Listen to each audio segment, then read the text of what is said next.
A nigga like me, man, I love the game. I love the hustle, man. I be feeling like one of them ball-playing niggas, you know? Like Bird or Magic or something. Yeah, you know, a nigga got dough. A nigga could leave the league. But if I leave, the fans still gonna love me, man?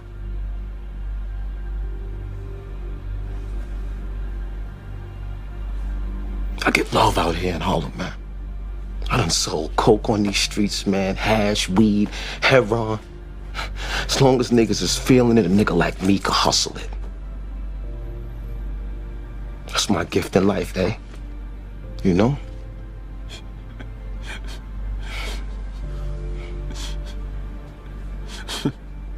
What?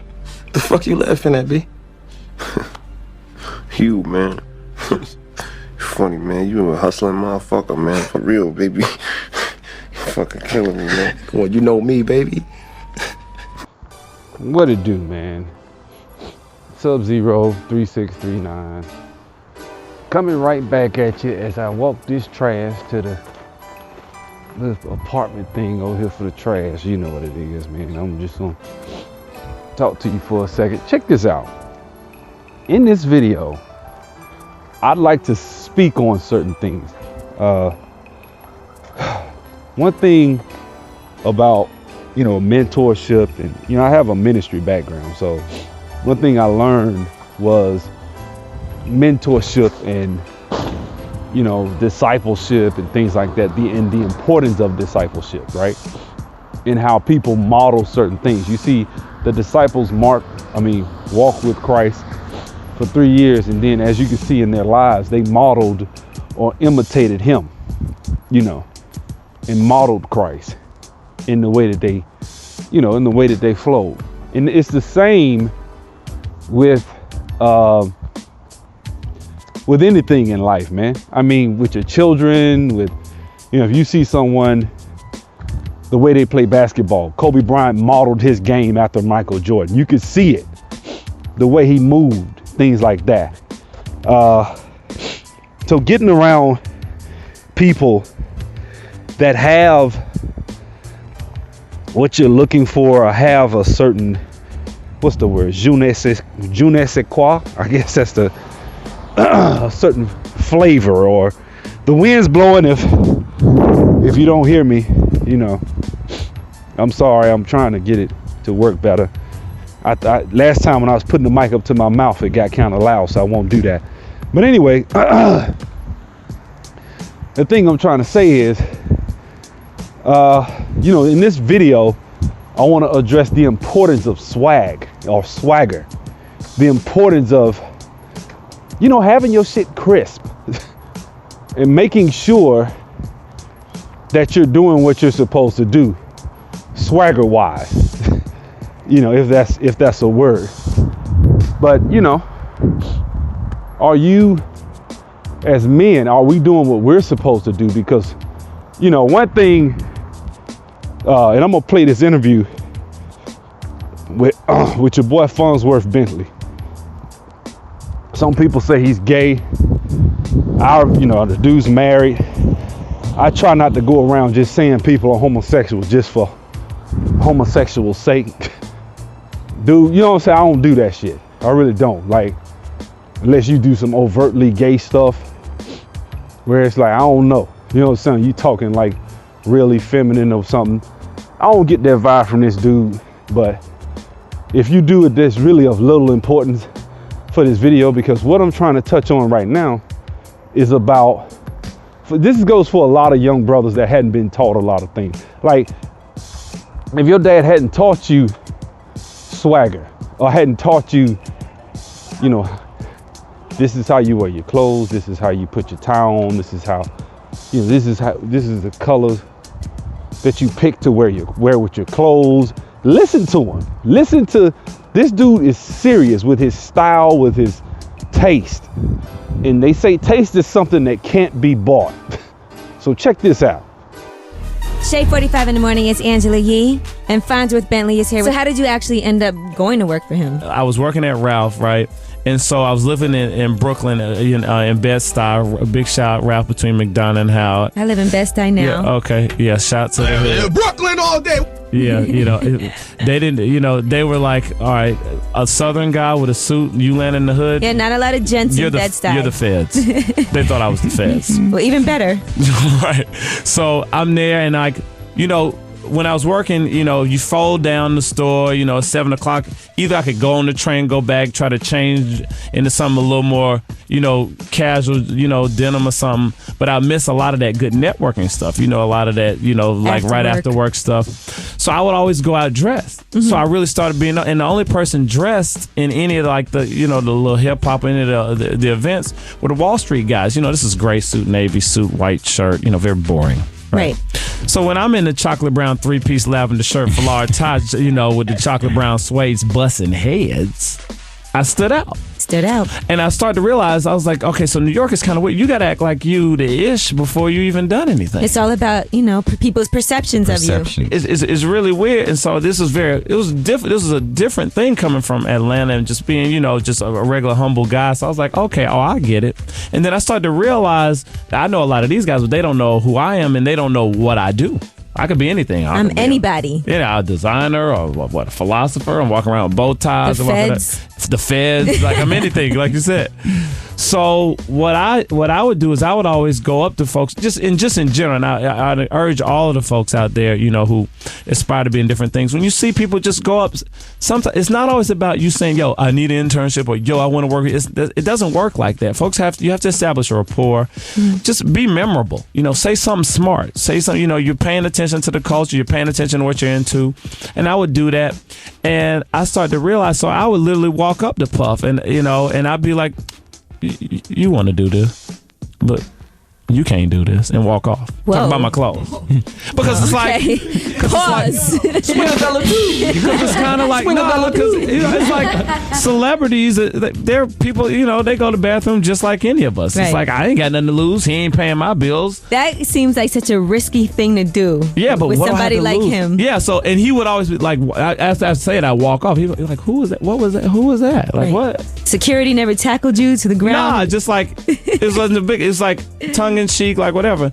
And so it became like almost like an inside joke. Every time I see him, it got to the point where I wouldn't have to say nothing. Say, you're at the party, you looking around, then you see this dude again. That's like, I'm like, how you doing? What's up? No, I'm just pointing like, yeah. That ain't it. Ooh. Like, you know what I'm saying? And so I never forget, I was at is it Blue Ribbon or Blue? Yeah, it was at Blue Ribbon downtown. I was with a friend, a mutual friend of his, this young lady. And this dude who was a shoe designer, and he walks in. And this particular day, I have to admit, like I was dressed like the Black Duke of Windsor. Like I was Merc, M-U-R-K, Merking, right? Like full out, the watch vibe, And so he walked in. He walked straight to my table. I stood up, and it was like a little stare down match on some like. Wow. And I won. And then he just pointed to the old girl like, "Yo, get this dude." It was the 2 ways. Then remember the 2 ways? Anybody with me? 2 ways. Yeah, I had a 2-way. Stay with me. He's like, "Yo, it was, get us do my 2-way number." Well, I didn't call him the next day because I'm busy. Yeah, what a game. Well, I wasn't busy. But you don't know. Don't nobody know. You don't know. You know. So, long story short, I remember, I was like, I waited. Next thing you know, Club New York happened. I'm like, dang, I done waited too late to hit him on the thing, right? That was a bad time. Really bad time. But I would always send him like Bible verses and stuff like that, and he would always reply back, "Thank you," but he don't know who this is, whatever, right. But all of us are feeling for him. He was a man on trial for murder. You know what I mean? And so, I never forget. I remember I was leaving at this time. I left Ralph, and I was working at this restaurant as a maitre d', and I left, and I was hit him on the 2. I was like, "Yo, I'm sure you're really busy, but I really need to talk to you. Who is this?" "It's Derek." "Where are you?" 70s 3rd and 3rd. "Who is this?" "It's Derek Watkins." "Where are you?" It was like, no, around the corner from my house. "Who is this?" And I'm like, okay, now how can I tell him, right, who I am? We have these stare downs in the club, and then we eye came fight. up to me at Blue Ribbon, and right. So then I'm like, and now I understand this as the importance of branding, and I said, "It's Derek Watkins, the suit master," right? So he didn't reply. And, after working for him, Puff, you think he'd have mastered everything. So next thing you know, I was sitting there in my lobby and I said, you know what? I know he knows who this is because he didn't reply. I know I got one more page and it's a wrap. Like you get blocked or, You want to be a harasser. Right. You don't want to be harassed. So I was like, I sat there and I did what I usually do in instances like this is I talked to my Father in heaven. I said, all right, God, you got to tell me what to write. I don't know what to do. I don't know what to write. So I sat there, and the good thing about God is when you ask him, if you're patient enough, he'll answer. And he'll be real specific. And I was sitting there and I'm looking like 20 minutes. And just imagine like how long it is to just sit still and look at the page. And next thing you know, I just picked up the page. You remember the guy that traveled from Howard University to intern with Andre Harrell? I'm that guy in 2001. Please don't make me go back to work on Monday at the restaurant. He replied, come to 1396 3rd Avenue. I literally started that day training as his assistant. The rest is history. Oh, wow. True story. That is a crazy story. It's a very real story. But, this is over, a couple years of like seeing people. You go out, New York is big, but it's you small. run into people and they don't know you like that, but you they know their you faces, you around, and so big shout out to, big homie Diddy, gave me my first opportunity. At least somebody has a good story about working for this guy. All right, 888-SHAY-45 is the number. Call us up. Farnsworth Bentley is here. Outrageous lovers of uniquely raw style. Clothing is language. And before you open your mouth, you've really said so much. And that's just the truth that we all have to fundamentally understand. I do understand that profiling and things like that happen. However, before profiling, clothing is a language. And that's something that we just have to fundamentally understand. My inception in the hip-hop, I'm a Morehouse grad. I majored in biology, worked in the genetics lab. I moved to New York City because you make it in New York, you can make it anywhere. And what happened with me is walking around at that time, it was a mini disc. Walking around with my mini disc player, it bothered me the frowns that I would get when I was listening to hip hop. Because I was working at the Ralph Lauren store on Upper East Side, so I'm living on Upper East Side. And it bothered me the way people looked at me and judged me just because of what they could hear coming out of my headphones. And so I had this revelation one morning. I said, you know what? I gotta go. I want to bring class to hip hop.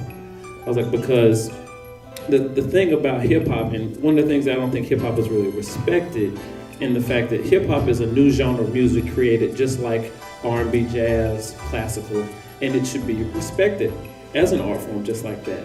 And it really wasn't. And I was like, I felt that if it had a little more class, then it would get a different eye, it would get a different look, it would get a whole nother type of a different audience, I felt. And so my goal was to work with any of the bigger voices. So I strategically strategized. I'm gonna work for Jay, Dame, Russell, Sean Combs. I'm gonna work for one of them because those were the bigger voices at the time. And I had been working in fashion for about 3.5 years, and unbeknownst to me, I've begun to brand myself, in Manhattan, because as big as New York is, or any town for that matter, it's very small when you start to think about people coming together in events. And so what ended up happening is, the interesting thing about your brand is not just what you say about yourself. Ultimately, it's what others say about you. And so I didn't really know I was branding myself, but I was. And so I ended up, I was like, I talk about first impressions all of the time. I talked about it on, G's to Gents. I talked about it in the book. And so I knew my first impression with Sean Combs had to be different. If I walk up, how you doing? My name is. I would love to work he hears that 40 times a day. So I knew that I had to have a different tactic. So I literally walked up to him and said, he had just started Sean John. Now, Sean John started as jeans, t-shirt, and velours. People who remember that clothing started. That was it.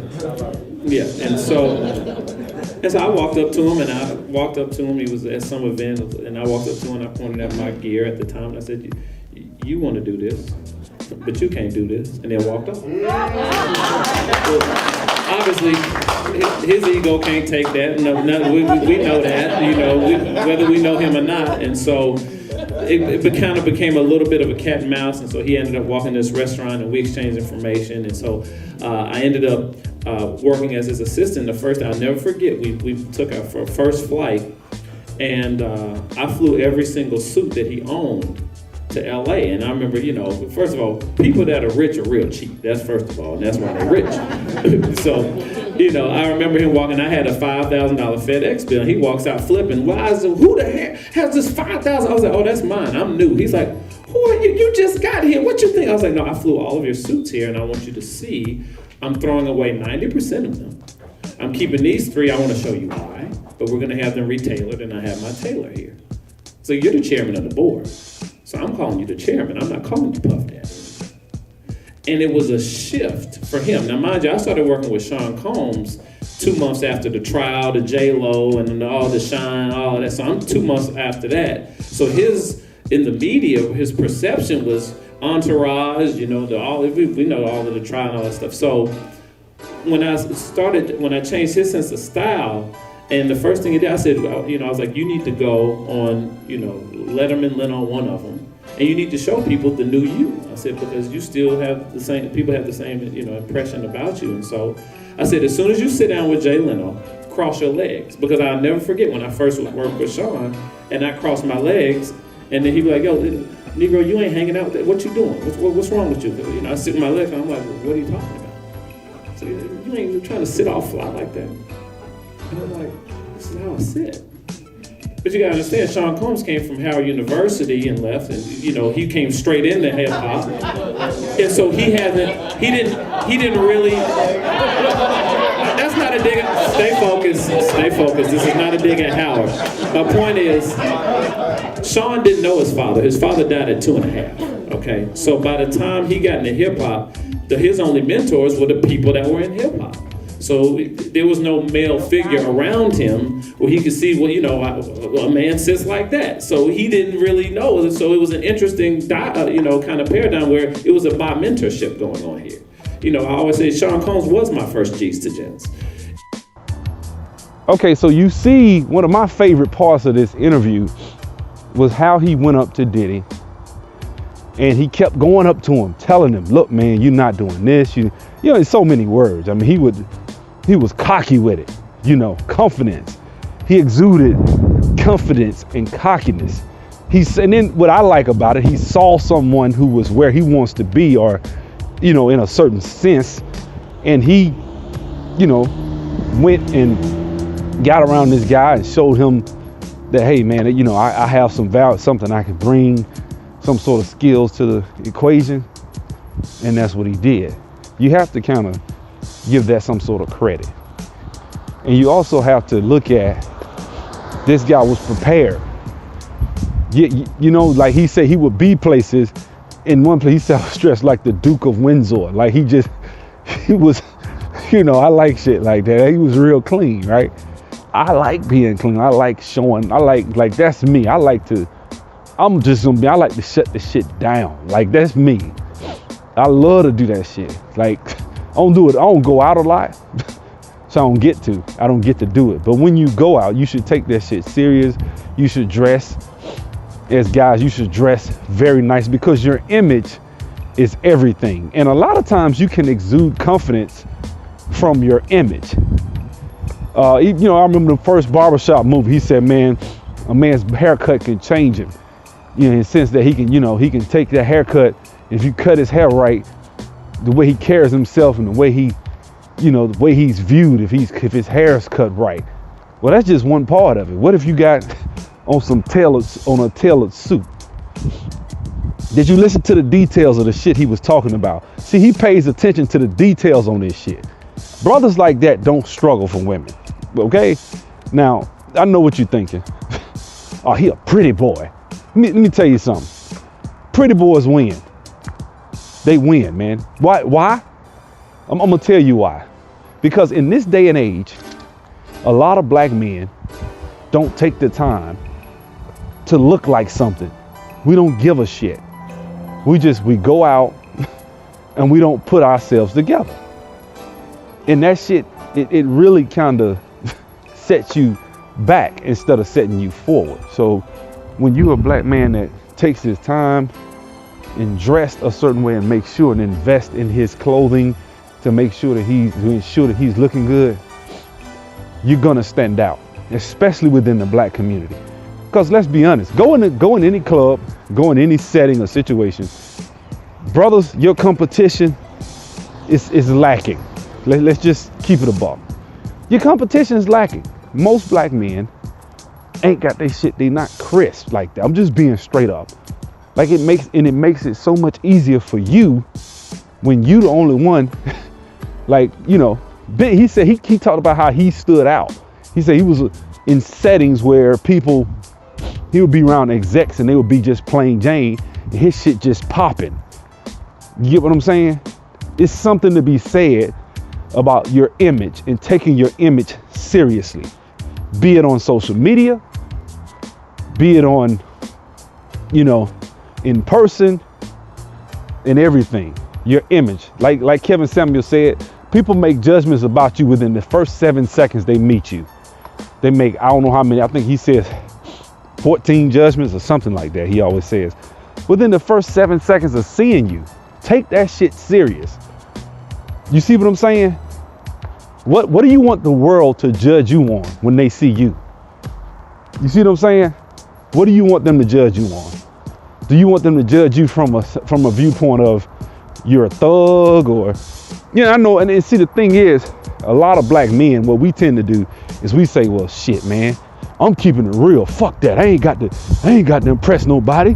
Shit, I'm being me. Well, shit, you can't be yourself and show how nice you can dress.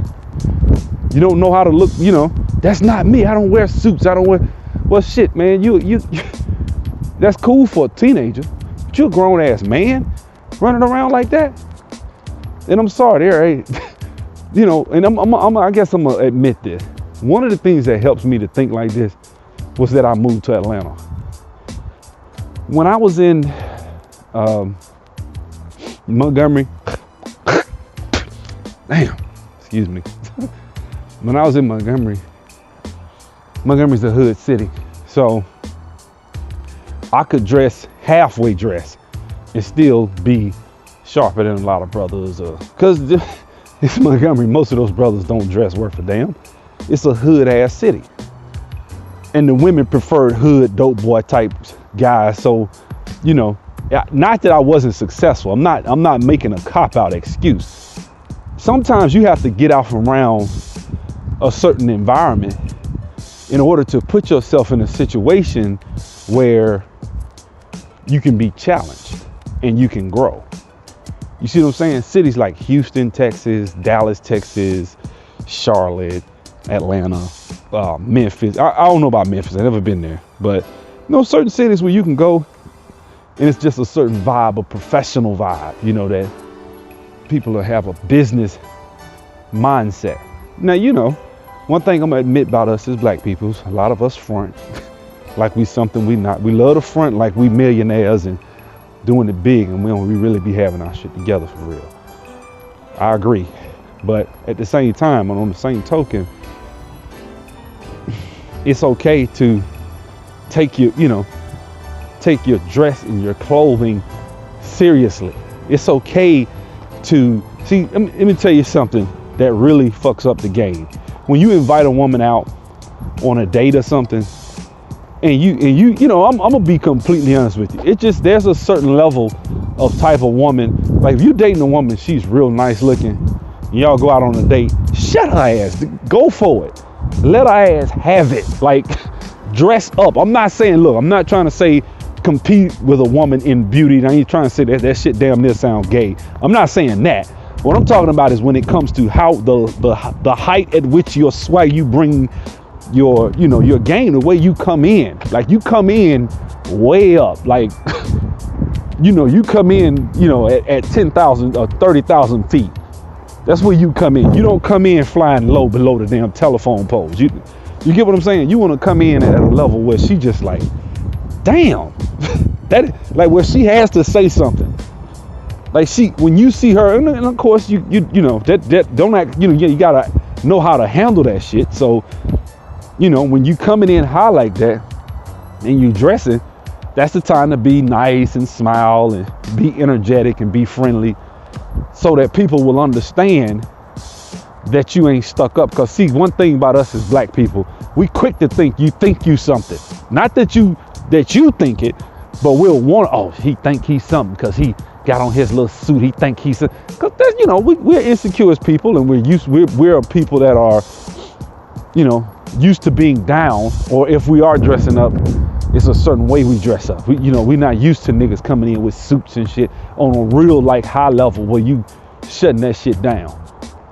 But you know, this is me challenging my brothers, man, to be grown men with their shit, man. When I say grown men, I'm talking about go to this place called Suit Supply. Go through, they doing their little spring collection right now on suitsupply.com. Get on that bitch and let them have it.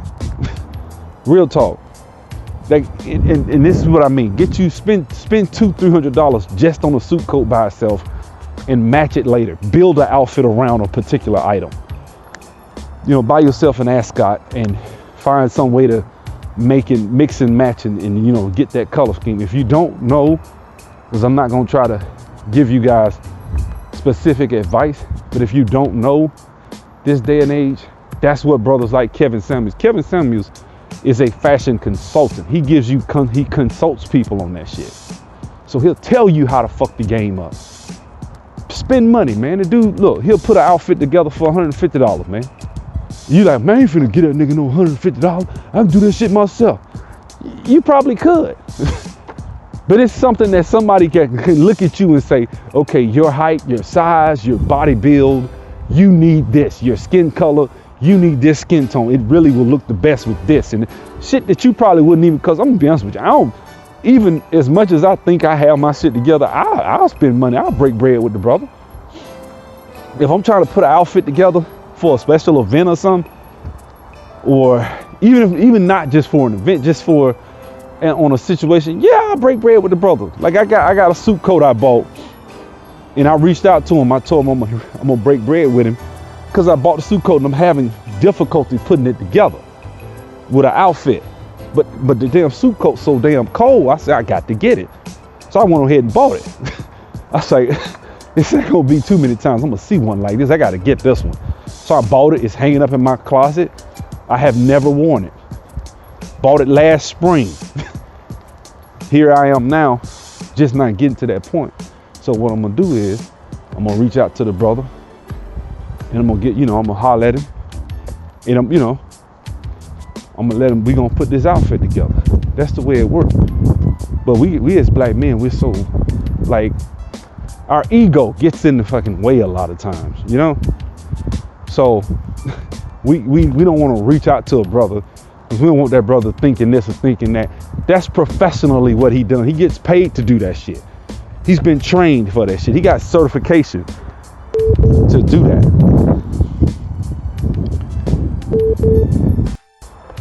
Now, as I was saying,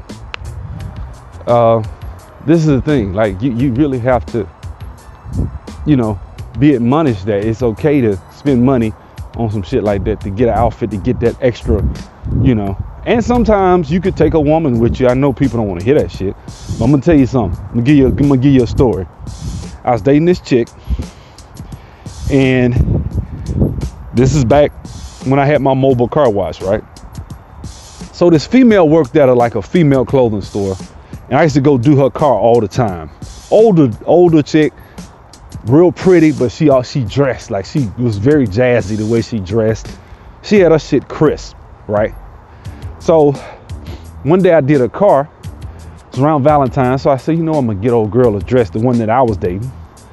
So I went up there and I said, you know what, instead of doing, I'm just gonna wax this girl car and you know, I'm gonna wax her car, vacuum it, and we'll just barter some shit, you know, because it was her shop anyway. It was her little boutique.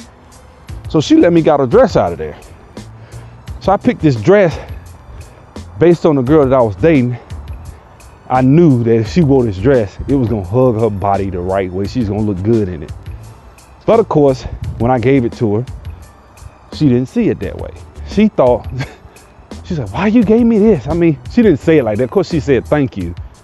But after we really got to talking, she was like, I don't know if it's really my style. I said, trust me. So needless to say, we broke up a while later. I never got to really see her in the dress, right? So about 3-4 months later, she calls me.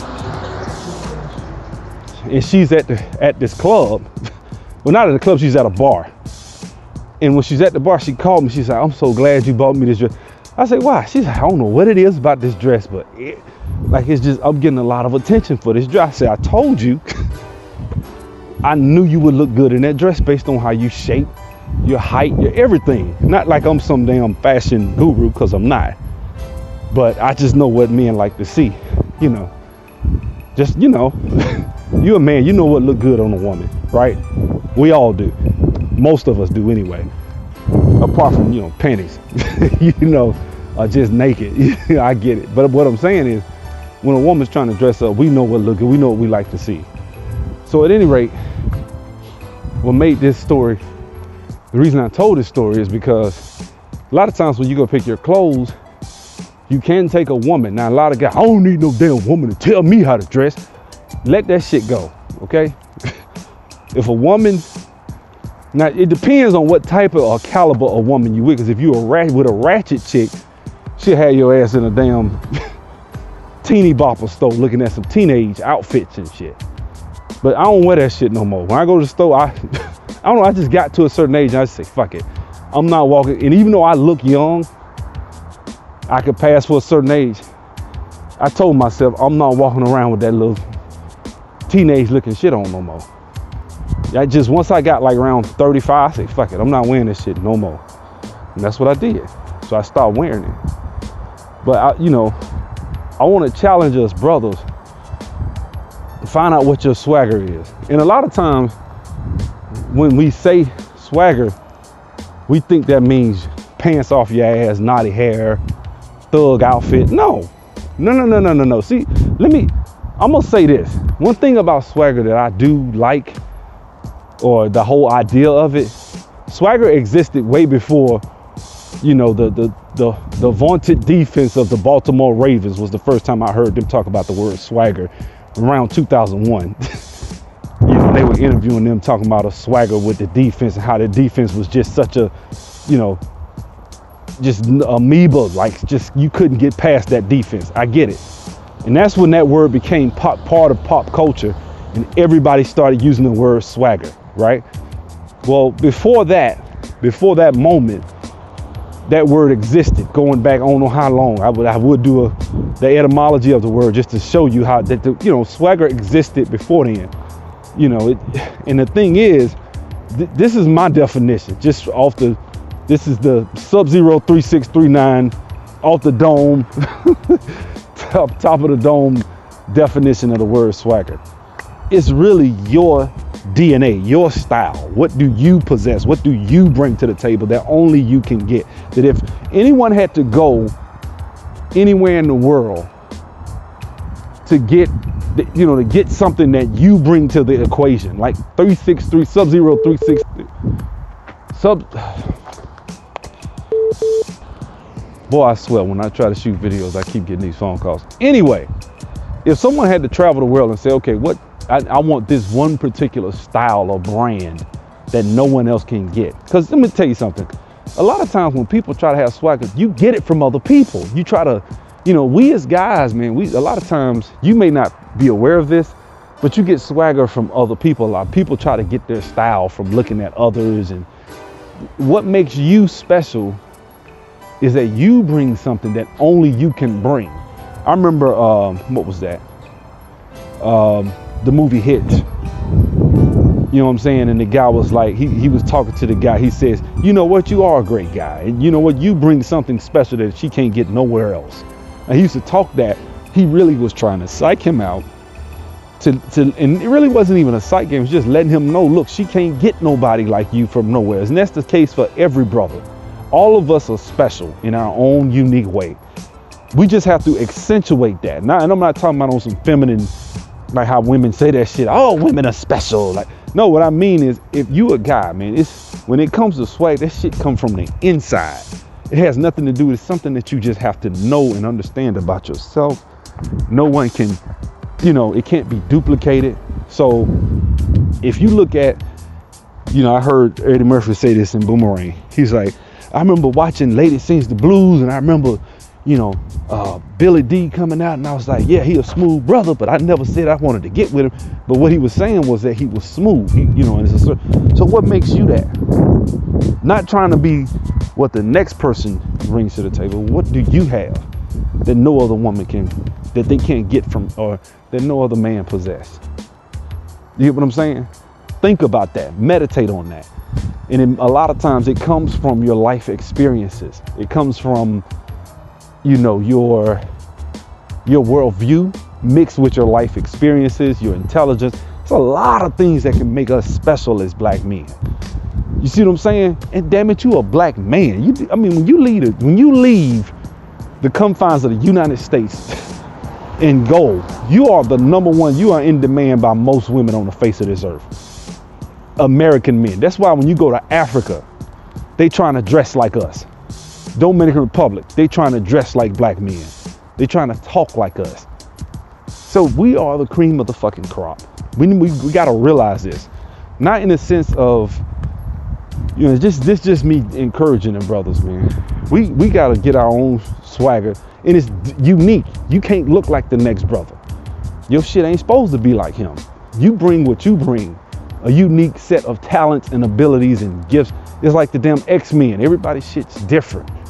It's not the same. You got Wolverine, you got Cyclops, you got Beast, you got all these different styles and that's just the way it works. So when it comes down to, your swagger and your confidence, man, just be on alert that, no one can bring what you bring. So my thing is, in order to cultivate that style, don't, like, for example, if you are and this is just being hypothetical. Now if you are a surfer, like if you, and I know ain't no black surfers, but there was a book I read that actually said that if you're a surfer, then maximize and own that shit. Don't try to be a damn, don't try to act like you are a biker boy or some shit riding bikes. If that ain't you, that ain't you. But if you ride bikes and that's your thing, then you own that shit and you make it your own. You put your signature on it and you make it who you are. That's one thing. So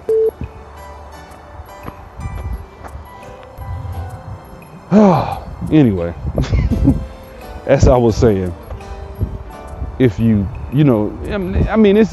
some guys may take this as a bit of a weird video or whatever. I'm just trying to encourage you brothers, man. Like, I feel like a lot of times when I hear a lot of brothers on YouTube or on the internet bitching about a lot of things, saying that women prefer thugs, a lot of times you can outdo that damn thug.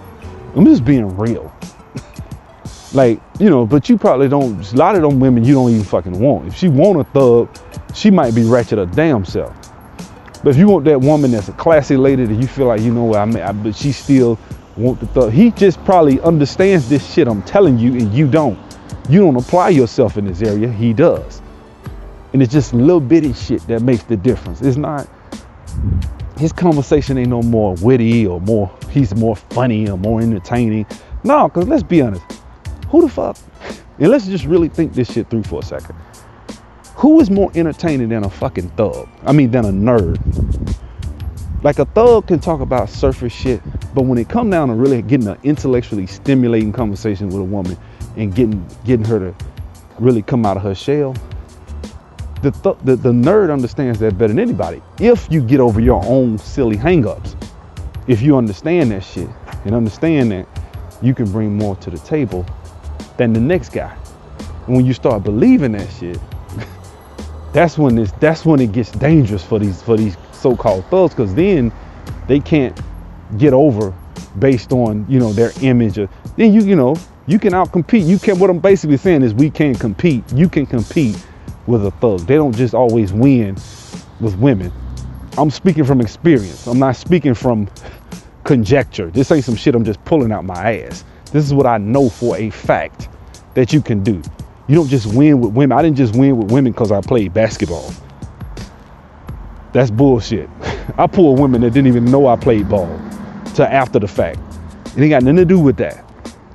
It's confidence. It's believing in yourself and having the balls to stand on that shit and believe it. That's why I put that Farnsworth Bentley in here. Because although he was trying to talk to them, I know that's probably a little awkward for a lot of guys, because a lot of guys think both of these guys are gay. It ain't about that shit. It's about being in the moment. And how he said, man, I ain't even call him back, man. You know, that shit, it's the same with these damn women. You know, get over your hang-ups about what you think of Diddy and Farnsworth for the second, and just say, okay, what are the key differences or factors that he did? You know, Diddy's a guy worth $300 million at the time. People kissing his ass everywhere he go. And this dude coming up like, you can't do what I do. That fuck with him. You see what I'm saying? Confidence, swagger. He believes in himself. But you gotta have reasons to believe it, which is why I put the other videos up about empowerment and about other things. But let me tell you something. A brother like, and I'm gonna give you a good example. A brother who, you know, we all know he'd never cheated on his wife. He was a good guy. But Malcolm X. Malcolm X wouldn't have never had a problem getting a woman. But he was all about intelligence. So much so that the shit stood out. Like, damn, every time you watch him, he was very charismatic. People loved him. But he used his powers for good. Opposite of that is Martin Luther King. Still another eloquent speaker, intelligent brother. He, you know, I ain't gonna say how he used his powers. He used his powers for good for the most part. But you get what I'm saying? Two completely different opposite ends of the spectrum. You get what I'm saying? Both of them were intelligent. Neither one of them were, quote, thugs, but they were able to appeal to people. Then go look at the Black Panthers.